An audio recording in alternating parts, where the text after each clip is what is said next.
Newton next asks you to use a TI for this question, but you really don't need to. Okay, you can use like any sort of online calculator if you don't want to do this by hand, or you could just do it by hand.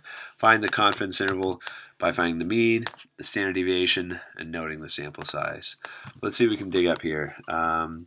Confidence interval calculator from data. Put the letter T. We got to make sure that the calculator doesn't try to use Z. Let's check out this first one.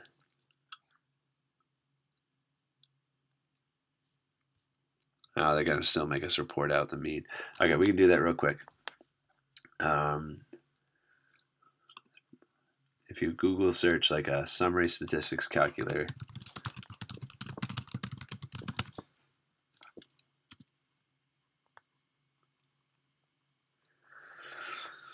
first one comes up. I think is pretty good. We could do this by hand. It would just take a while, right? We don't want to calculate the standard deviation by hand if we can avoid it. Hopefully that the spaces don't mess that up. Let's see. I just copied and pasted the data in. Let's check to make sure that's the right number of numbers. Looks good. Looks like 86 was one of our numbers, 87. Okay, so it looks like it took the numbers correctly. The mean is 93.3529412.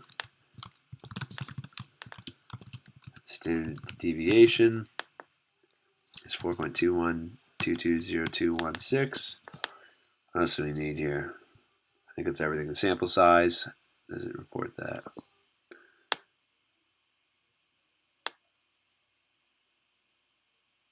Count, 17. So n equals 17.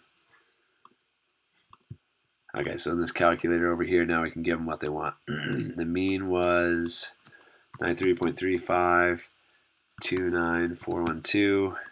Sample size was 17. The standard deviation was 4.21220216. So you just want to make sure, if you use a different calculator, make sure it's for T, because you can find confidence interval using Z, but that's assuming that you know the population standard deviation. In this question, they didn't tell us that we knew the population standard deviation. So let's see, what do they want? They want 95% confidence interval. So that's what we already got here. Hit calculate. Oh, did I click the ad?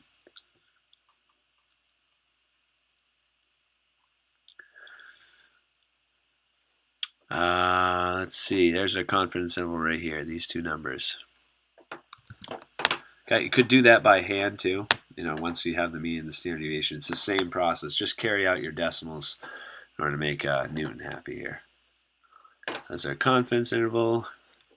So if we plug that in here, they want 2 decimal places. So 91.19, lowest number first.